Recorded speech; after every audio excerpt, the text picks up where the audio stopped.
I've been doing presentations since I was 4, and I really learned how to understand what somebody's needs were or what problems they were trying to solve, and then pick the right product and give them choices and options to fill those needs. But what I did know how to do was connect with people. What I did know how to do was present to people. What I did know how to do was to tell a story.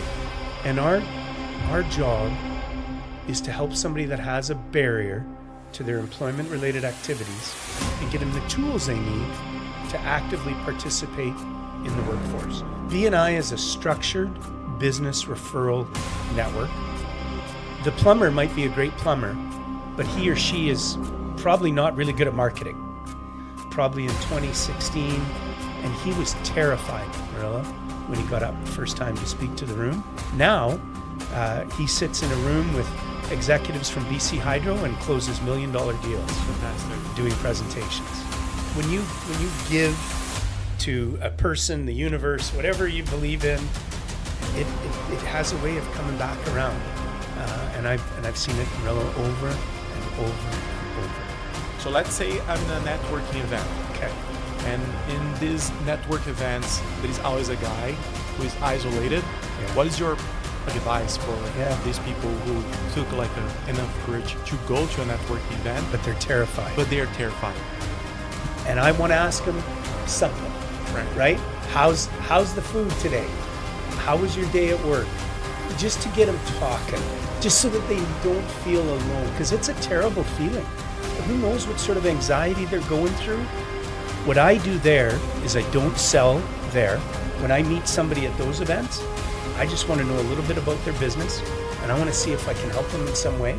I want to ask them some interesting questions. I want to be interested in them and their business, which then gives me the opportunity to go to the next step, which is a coffee meeting or a Zoom meeting, where we can get to know each other a little better and see if there's something that makes sense for us to work on together.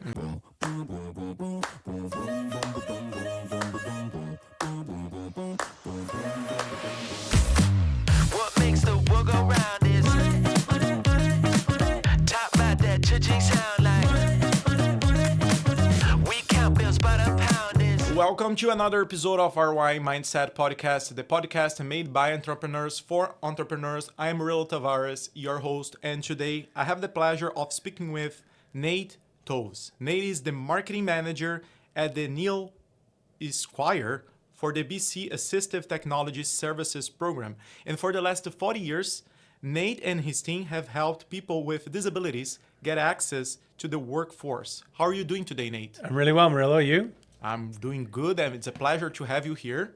I'm really glad. Blessed to be here. I have some very good few questions for you, and I would like to start talking about the Neil Esquire, because you mentioned in a podcast that Neil Esquire, you described your work as a gift that aligns perfectly with your skills and passion. So what made you start this work, and how does it help you, your business networking? Yeah. Well, I've been in sales and marketing most of my life. I've been in all sorts of sales roles. I've been in retail, business to business, wholesale, network marketing. My last career was in office equipment, software, and hardware. And my career ended suddenly one day with an organization, but I had been working with Neil Squire. I was there. I had sold them hardware, copiers, printers, scanners for about 8 years. And when they found out I was available, I was a free agent, they were just working on a program 10 years ago that they were writing an RFP to the government. That's how they build these big government-funded programs. And I knew the senior management group really well. And he's like, Nate, this will be a perfect role for you. And it really has been. And over 10 years now, I've used my sales, marketing, presentation, connecting skills to promote our programs and services without a big budget. We're a nonprofit social enterprise organization. We don't get big, splashy marketing budgets, but we get out there and we connect with people in a variety of different ways, in person and online, and we tell our story over and over and over again, and I found that to be really successful. you mentioned that your sales skills, your networking skills, and a bunch of other skills. But the way I see you is as a very good communicator. Do you think like the fact you're a very good communicator helped you over your career? 100%. I've been doing presentations since I was 4. I was that kid that always wanted attention as a little kid, I guess. And I used to do impressions when I was 5 years old of different people. So that goes back a ways. But I was in retail sales for almost 2 decades. And when you're in retail sales, and I was in home and car and sell, you're doing mini presentations all day for individuals, families, couples. And I really learned how to understand what somebody's needs were or what problems they were trying to solve, and then pick the right product and give them choices and options to fill those needs. And I don't do anything really different now, except there's just no exchange of currency or funds or anybody really signing on the dotted line on the work I'm doing. I'm just listening to people's stories and trying to find a solution for them or connect them to a resource. I heard you mentioned in the past that when you're in a networking event, you should not sell anything, right? Nobody's there to buy anything from you. Yeah. So how was this transition? Because you were a salesperson, and all of a sudden you became someone who had to connect people, right? Yeah. And make people connect the dots. So how did you change your mindset from a salesperson to a networking person? Yeah, well, a great question, actually. And when I first started this role in 2015, I didn't really know what I was getting into. I had no experience in the employment industry. I had no real experience with people with disabilities per se, any more than, the run-of-the-mill guy that I am. But what I did know how to do was connect with people. What I did know how to do was present to people. What I did know how to do was to tell a story. And so I really leaned into that. And I had been in many different networking organizations in my 30 some odd years in the Lower Mainland. I'd been a member of chambers of commerce, boards of trade. And that was a lesson I learned the hard way back in the day. Was I would go to these events and I would sell when I was in sales. And what I learned was nobody's there to buy. They're there to connect. They're there to build relationships. They may think they're there to sell, but like I said, there's nobody there that wants to buy. That comes later when they know you, like you, trust you, when you've built that relationship where you get the opportunity and earn the privilege to learn what are their problems, what solutions are they trying to figure out for themselves or for their family or for their business.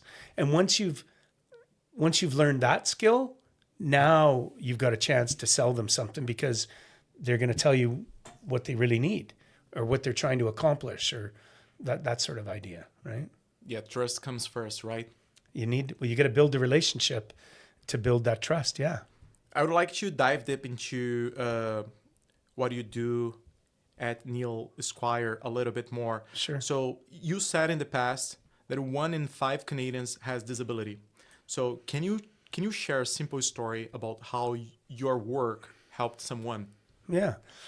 So we were founded in 1984, after a gentleman named Neil Squire. The organization is named after him. He had a car accident in 1980, and without going into a tremendous amount of detail, he had a car accident and was a quadriplegic. He was paralyzed from the neck down, couldn't breathe on his own, couldn't use his arms and legs, and it impacted his ability to communicate. So his cousin Bill Cameron in 1980, along with some other professionals, built a sip and puff device using a modified Morse code language and an Apple IIe computer. And Neil would sip and puff letters into words into sentences on a monitor, and that's how he communicated with people. Long story short, sadly, he passed away in 1984, but that group of people that was working with him, instead of letting all this just go by the wayside, said, let's do more. We've met all these other people like Neil. The technology has gone where it's gone in these 4 years. We believe there's more we can do. And here we are in 2025. We're across the country. We have offices in 8 Canadian provinces. We recently opened in Yellowknife, and we predominantly work with people with a physical barrier, a little crossover into people that are neurodiverse, a little bit of crossover into mental health. But Murillo, our superpower is assistive and adaptive technologies. So I'm the marketing manager for the WorkBC Assistive Technology Services Program. And our job is to help somebody that has a barrier to their employment-related activities and get them the tools they need to actively participate in the workforce. If they're not currently in the workforce, they come to us through the WorkBC centers. There's 102 of them in British Columbia. If they're already in the workforce or self-employed, they can apply directly to us. There's a lot of different stories I could tell you. I would encourage the listeners to go to neilsquire.ca under success stories. There's tons of information there. But one that comes to mind for me is a gentleman that owned his own small business. He was fixing small engines. So could be your lawnmower, could be your ride-em tractor, that kind of stuff. And he was in a wheelchair. And one of the things that he was struggling with was lifting up his garage door. Every morning, when the weather was decent, he had the garage door open. And that became a problem for him because it was creating issues with his shoulders.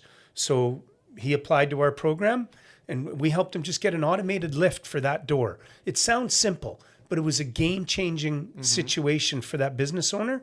And just a small example of giving somebody a tool to do something that many of us may take for granted, right? And those tools can be high-tech, low-tech, software, hardware, hearing aids, ergonomics, that kind of stuff. Fantastic. Yeah. Yeah, sometimes very small things for people can completely change their lives, right? Yeah, absolutely. Yeah. Something that we might think it's common, or for us is something like a simple, for others can be everything. Yeah.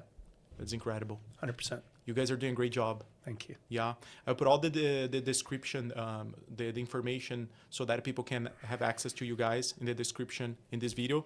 Thank you. I expect people can support you guys more and more. Thank you. Going right now to another topic, I met you through BNI. Yes. Right? So many people ask what BNI is about. So can you give us an explanation in simple terms what BNI does and how it helps businesses grow, and how it has been helping you in your business grow and connect with people? Yeah. BNI is a structured business referral network. When you visit a BNI group, you'll see there's a lot of different people from a lot of different walks of life, but there'll only be one mortgage broker. There'll only be one residential realtor in the group. There'll only be one family lawyer. There'll only be one insurance agent. And that's because if you get the opportunity to join a group and you get approved through the process, it allows you to lock out your competition. And while we could sit here and talk for hours about BNI, Murillo, to net it out for the listeners, there's a couple key things that happens when you join a BNI group. The plumber might be a great plumber, but he or she is probably not really good at marketing. He or she may or not be very good at bookkeeping or accounting, or know a law about the law and legal stuff that's important to them as a business owner. And when you're part of a BNI group, you're sitting beside those people once a week in a business meeting, and you get to know them, and they get to know you. And as I mentioned earlier in this podcast, what we're trying to accomplish is get to know people, get to like people, and get them to like you, and then build that trust. So there's a lot of really important things that happen. One is kind of the mastermind principle. You bring more like-minded people together that come from all walks of life with all sorts of experiences and skills and education. You create a really smart group of people that help lift each other up as a group. Higher tides lift all boats sort of idea. And I've seen that happen in my time with BNI for sure, where I remember a plumber that joined our group probably in 2016, and he was terrified, Murillo, when he got up the first time to speak to the room. Now he sits in a room with executives from BC Hydro and closes $1 million deals. Fantastic. Doing presentations. That's great. Yeah, and he'll tell you it's all from his experience with BNI. He was in our group for about 5 years. That's great. It's Yeah. a short period of time if you Yeah. consider. Yeah. Yeah. And his business has been wildly successful.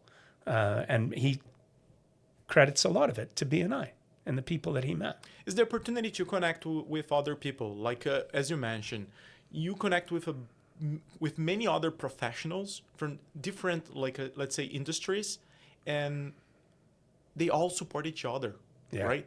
And one of the things they always say is about like the giver's gain idea, right?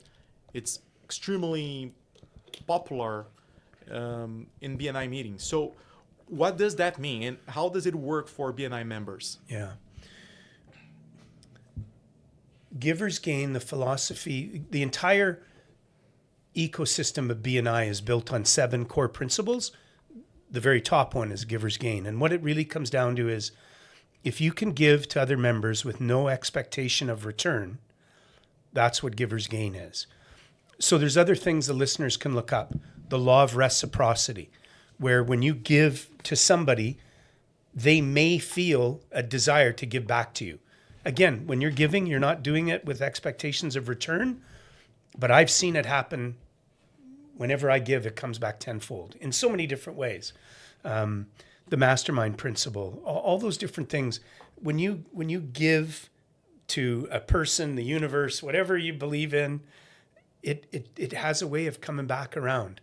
And I've seen it, Murillo, over and over and over.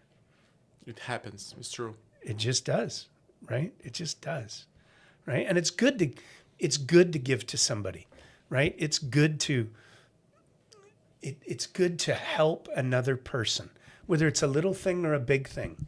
And I've leaned into that big time in the last 5 or 6 years in my life with BNI, and it's changed my life immeasurably, truly immeasurably. Awesome. Yeah. That's awesome. Yeah. And that is this kind of discussion, right? Because you're networking with other professionals, and in order to create real trust with other professionals, sometimes you need to spend time and money, right?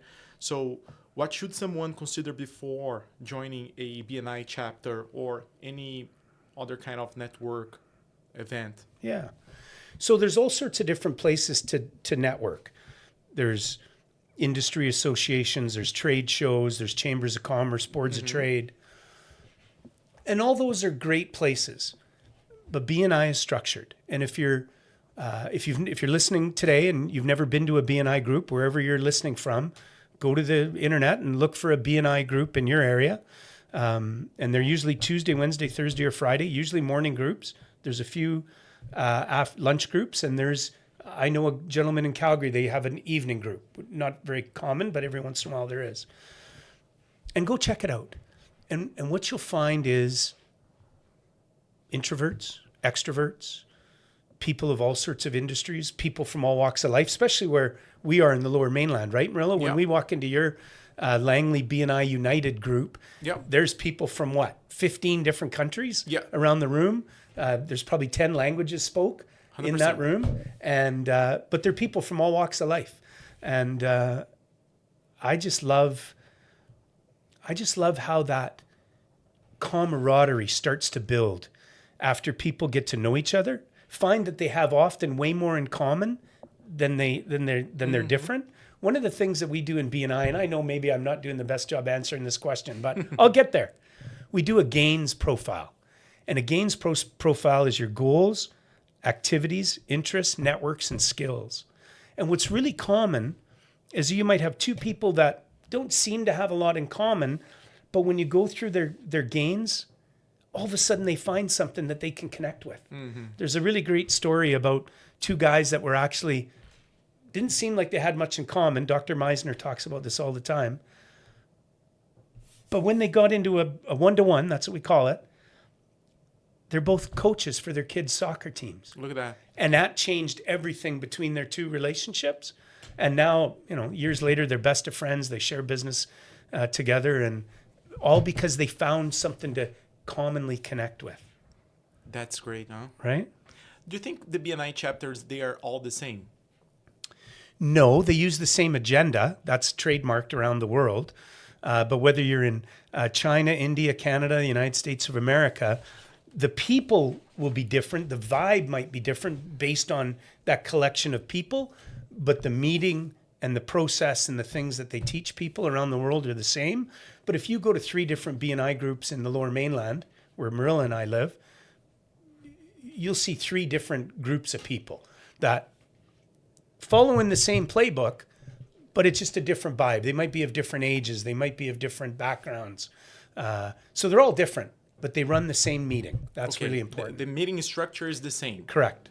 But the professionals, they also tend to be the same, right? They think some of the seats, there's always a realtor. There's always a mortgage Accountant. broker. There's almost always a guy like you that's in social media and marketing. Right, it's true. But when you get into some of the bigger groups, you'll definitely see some of the fringe seats, categories that you may not see in every chapter. I see. So, and that's why we always recommend to people, depending on geographically where you are, if there's several choices, go to a couple different meetings. And where do you feel most comfortable? Where do you think you would fit in the best? I agree. Right? It's important to visit other chapters. Yeah. In your city of Langley, there's now 2 chapters. You guys are the second chapter. We are the second one. So people do have a little bit of choice. In Vancouver, there's, I think, 12 or 15 different chapters. True. Right? Yeah, I think it's important. The more chapters you visit, the better idea you're going to have about where you're going to fit. Yeah. Right? Yeah. As long as the seat is available for you. Correct. That's Right? right. Great. I love it. And what is your perspective about BNI comparing to this online networking like a LinkedIn, for example? Yeah. So how do you see in the future these things working online? Because the in-person kind of relationship is super important, right? Especially for you at Neil Squire, super important to shake hands. So how do you see this online approach? Yeah. Well, we had this perfect experiment, didn't we, Murillo, called a worldwide pandemic. Yes. BNI transitioned over 10,000 groups over a 90-day period, starting in Asia across the globe as the pandemic weaved through the world. And we all went from, before the pandemic, all BNI groups were in-person meetings. And then all of a sudden, within a, 60-day period or whatever it was, 60 to 90 days, they all went from in-person to online. And they were online, most of them, for at least 2 years. Yes. Now, many groups have gone back to in-person. Some have become hybrid. What have we learned? What have I learned? There's nothing like in-person connecting with a person. Being able to look in their eyes, shake their hand, read their body language. Is there some advantages to online? Yeah, of course there is. We were just talking with your audio video guy. He just had to drive from the city here. Yeah. Traffic, all that stuff. So if you're going to have a 20-minute meeting with somebody, does it make sense to drive an hour each way? No. Probably not. But if you're doing a high value business transaction, there's some real value often, not always, especially at the start of the relationship, to doing it in person. So LinkedIn, there's some great value in LinkedIn, but for what? Yeah, to talk about what you're passionate about, to share some industry specific news, Get some visibility. Get some visibility. Sure, and visibility is important. But what do we see on LinkedIn now? Every day in my feed, somebody messages me, they want to sell me something. I don't even know who they are. Yeah. I am not going to buy anything from anybody that I don't know. And I know maybe every once in a while they're successful, but that's like fishing. It is. You got to throw a lot of leads out to get one bite. Yeah. I think there's better ways to do it. BNI's proved that's a better way to do it. Is one of the most effective ways. Right. Right. So the effectiveness of networking is 92%. On the other hand, online is 73%, something like that. So it's way more effective doing like some kind of networking for business rather than doing it online, right? And why people are going to LinkedIn right now? Because the price per click on LinkedIn right now compared to other social medias or Google, for example, it's very affordable. So companies are moving to LinkedIn because the price per click is quite affordable right now. It's not extremely competitive, but it's enough to make you feel like you described, like a people trying to contact you all the time to sell you stuff, right? And not doing what supposedly LinkedIn was made for, connecting professionals with other professionals. Right. So networking, Right. right? Networking. Is the better way to use LinkedIn, Yeah. right? Hey, and I've met some wonderful people through LinkedIn where I've created some content and they've commented and then it led to a meeting and vice versa. But it's way more hit and miss than anything I've done at BNI, right? Where I'm actually getting to know somebody Seeing people closely, in person. or they're referring me to somebody that they're already close with. And that just opens that door much quicker, I agree. right? I agree. Yeah, that's great. A lot, like people discuss a lot about the follow-up rule at BNI, right? So you have a one-on-one with someone, and then we can describe what is a one-on-one. And it's important to follow up with this person because you're going to keep up the relationship. So how this follow-up works? Because my main concern is to make it feel real and not forced, right? What are your recommendations to make a follow-up meeting or a follow-up email more real rather than like something forced? Yeah. So within BNI context, when we have a one-to-one, we're supposed to have our gains profile again, that goals, activities, interests, networks, and skills to try and find our common ground. What are we working on together, or what are we working on as a business? And then where's the cross section? From there, what we ideally want to do is, what kind of clients am I working with right now that would be good introductions for you, and vice versa? What are the clients you're working with that might be interested in what I'm doing?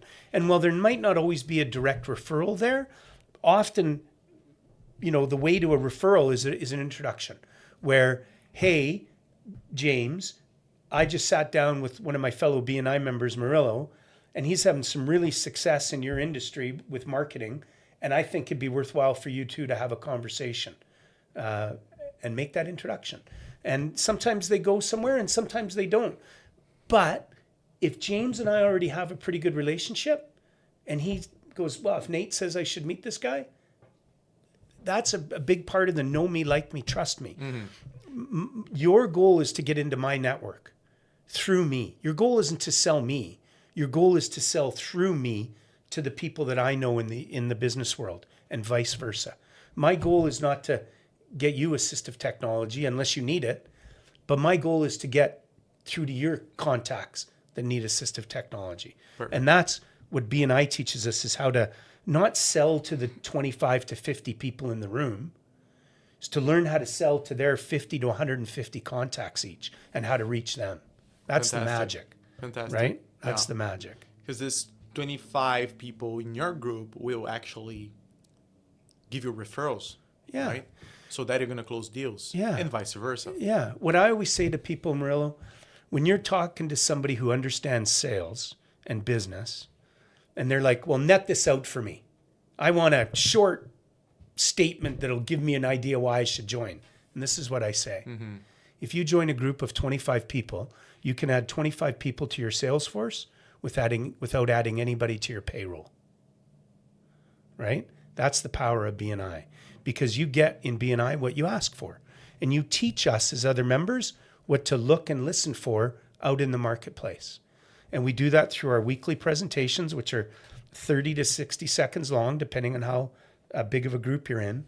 And in that 30 to 60 seconds, you're really educating the other members as to what is an ideal referral for you. What separates you from your competition? Why is it that Rank My Business is the best organization to be working with today?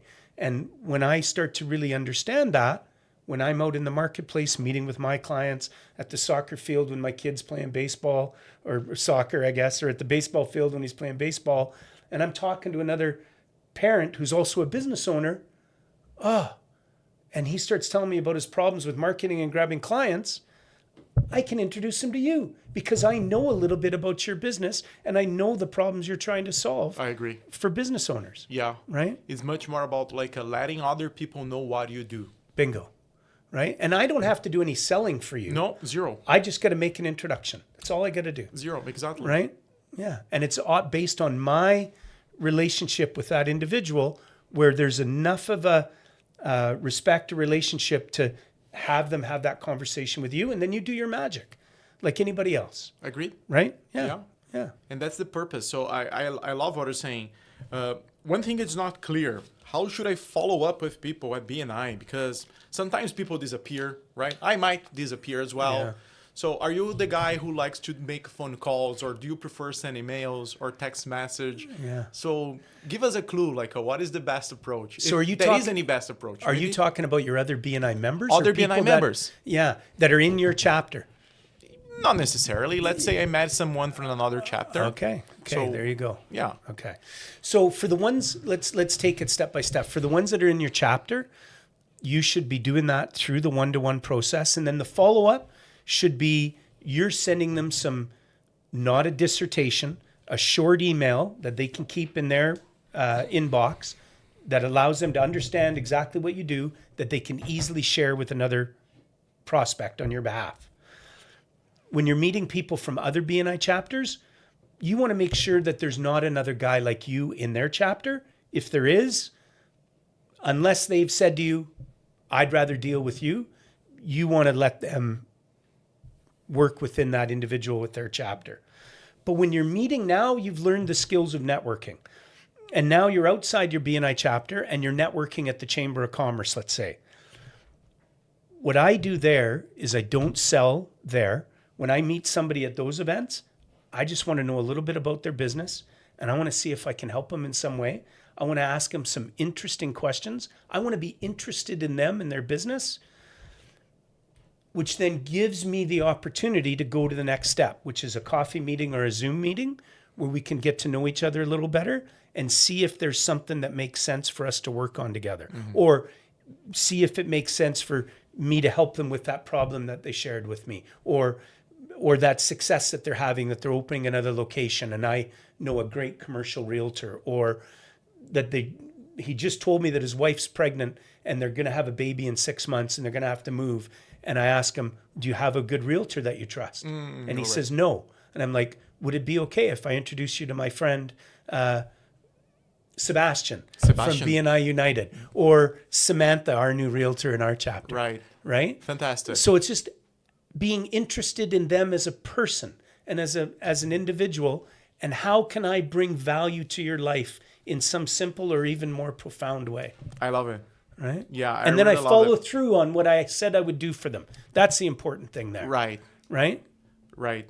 Yeah, I totally agree with you. Like sometimes we ended up like following this kind of a bad habit that you want to connect with as many people as you can so that you can get a deal tomorrow.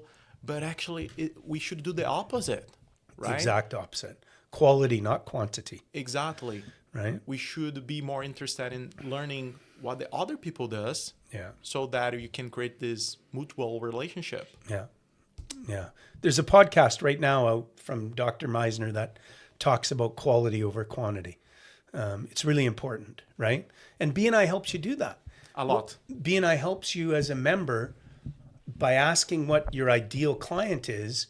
You can work more with your ideal client and less with your not so ideal client, because usually you do a better job with your ideal client. Yes. Usually you make more money with your ideal client, and usually you're doing the thing you're the best at, which means your client will be the happiest they can be, right? I totally agree. So let's say I'm in a networking event. Okay. And in these network events, there is always a guy who is isolated and he cannot communicate with the rest of the crew, with the rest of the group. Yeah. What is your advice for Yeah. these people who took like enough courage to go to a networking event, But they're terrified. but they are terrified? Go talk to them. That's all I'm going to do. That's all I'm going to do it every time.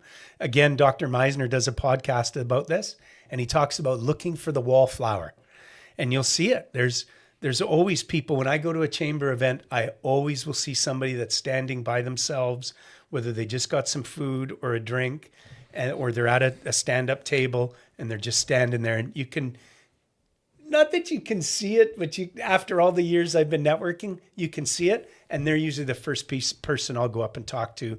And I want to ask them something, right? How's the food today? How was your day at work? Just to get them talking, just so that they don't feel alone. Because it's a terrible feeling.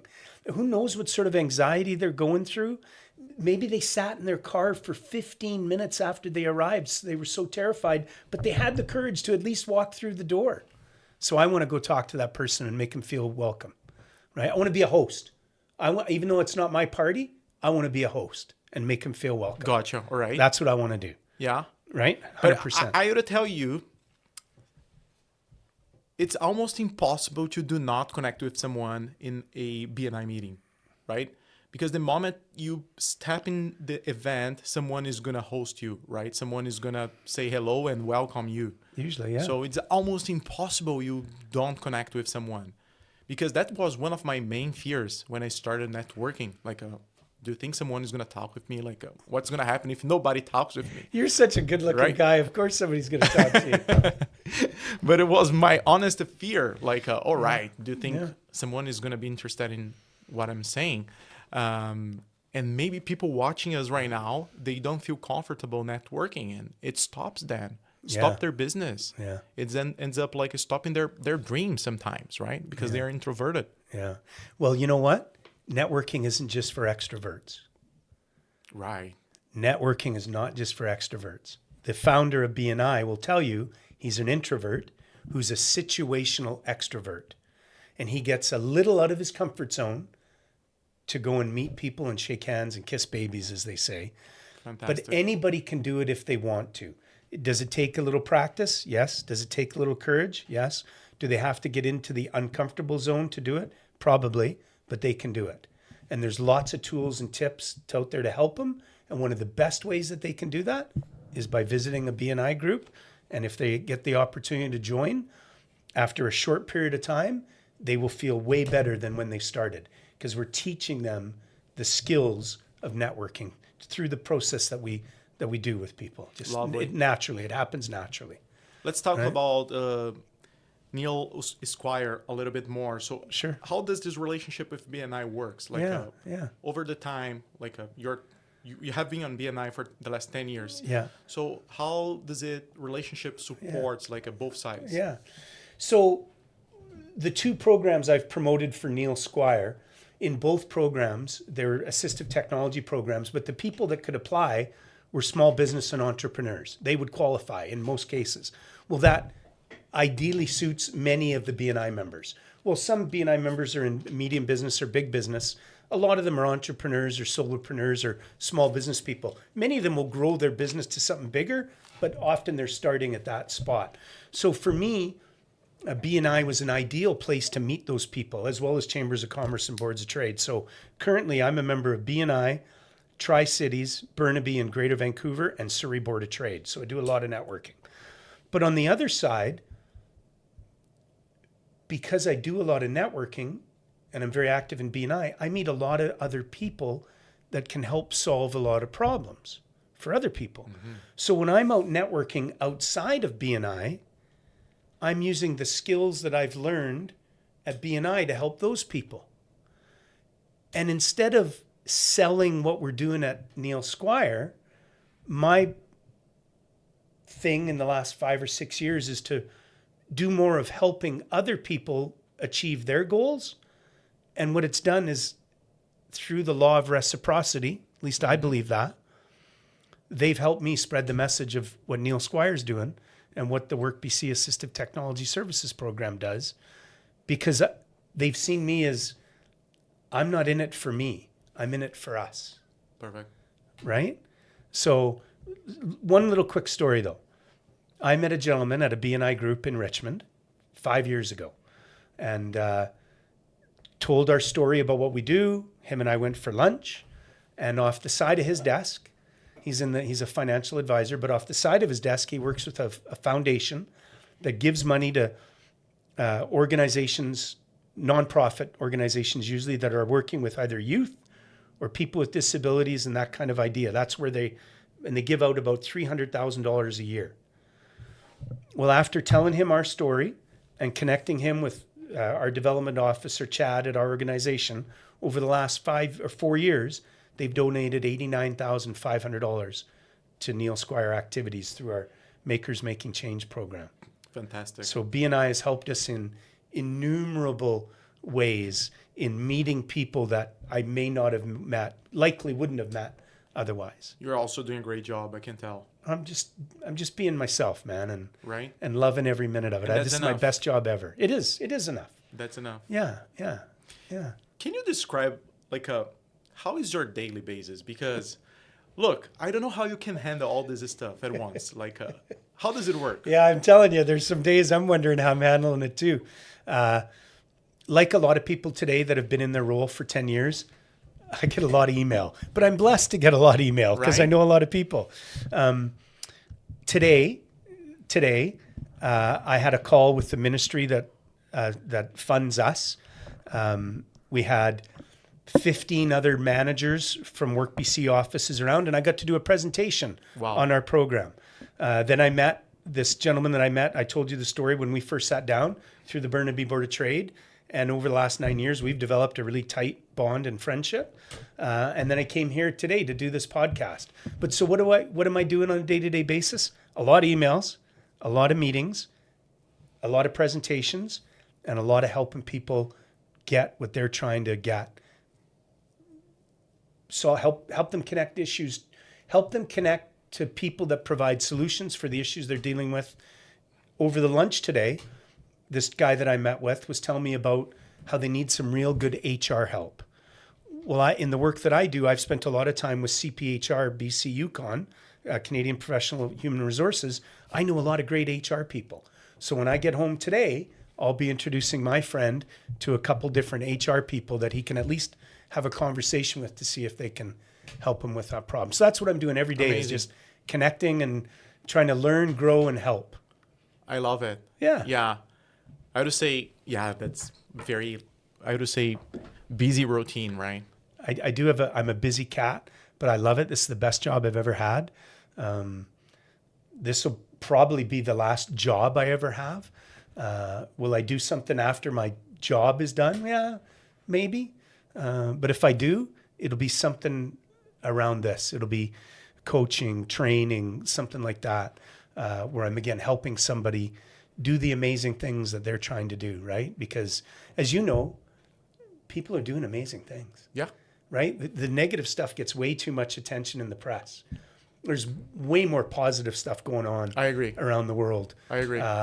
With the work that people are doing every day. And at Neil Squire, we're immersed in it because we're constantly working with people that are doing things that nobody could have expected they could do. I agree. Right? I consider yourself as a trusted connector, right? Thanks, Maroon. And tell me, what is one big goal you have for your work or networking in the next 5 years? You know, not to beat a dead horse, but I'm truly just leaning into everybody that I have a conversation with.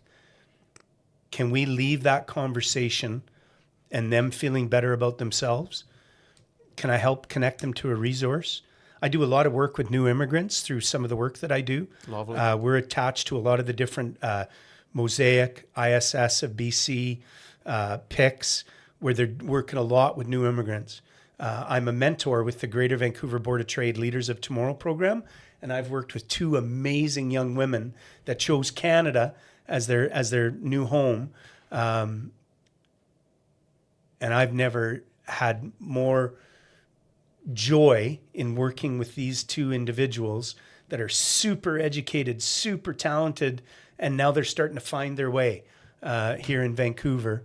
And very little of what I did, but just introduced them to some opportunities or gave them some encouragement, provided some feedback, was a sounding board. And they're going to do great things. They're going to do great things. So that's what I want to do. I want to just continue every day to be able to put a check on the wall that somebody left a conversation with me better than when they arrived. Agreed. Right? Beautiful. Yeah, that's all I want to do, man. It's the best thing in the world. It's gratitude. Gratitude. Right? Gratitude. I'm eternally grateful right? Yeah. And humbled by everything that can happen through just giving to people. Yeah, I agree. Personally speaking, every time I feel that my energy is low, if I help someone, doesn't matter what I do, can be a very simple stuff. Yeah. My energy goes up right 100%. away. Yeah. It's magical. They've proven it, actually, Murillo. They've proven that serotonin gets created in your brain, just like if you're clicking on social media, if you're gambling, if you're doing drugs or Right. drinking.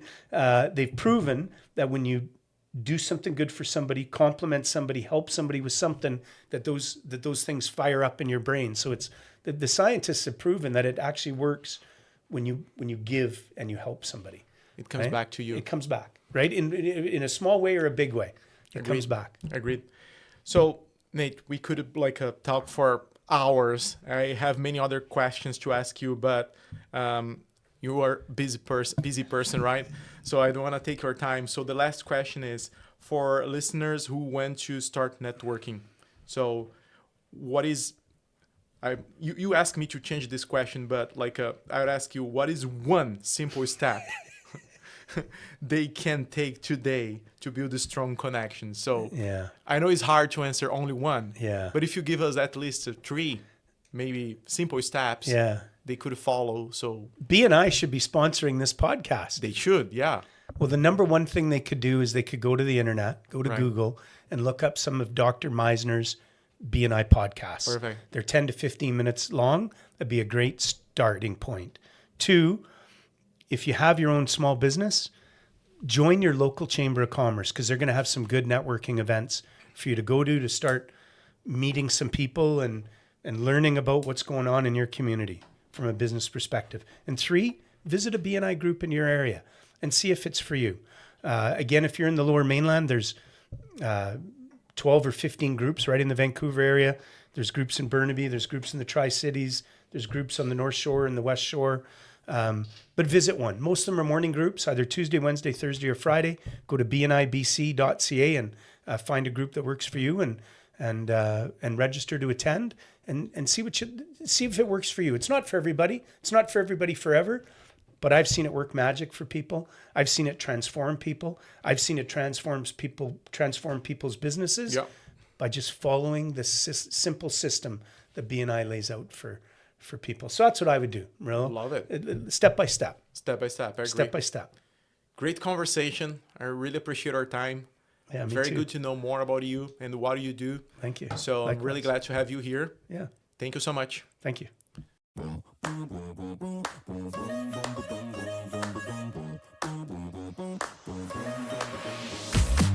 What makes the world go round is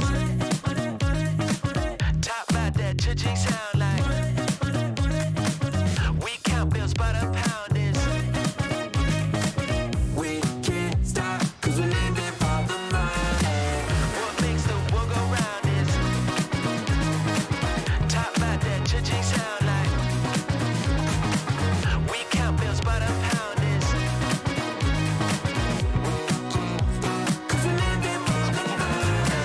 Don't stop, rock the block, cause once we get started, then we just can't stop. And when you see the Lamborghini, then you know what's up. Because cheap is cheap and the talk is talk, yeah. Now we chillin' on a cruise ship, take a jet to Korea, how we do it. All the players are playing the game, head is looking lame, so we started getting money and you know we stay paid. Size,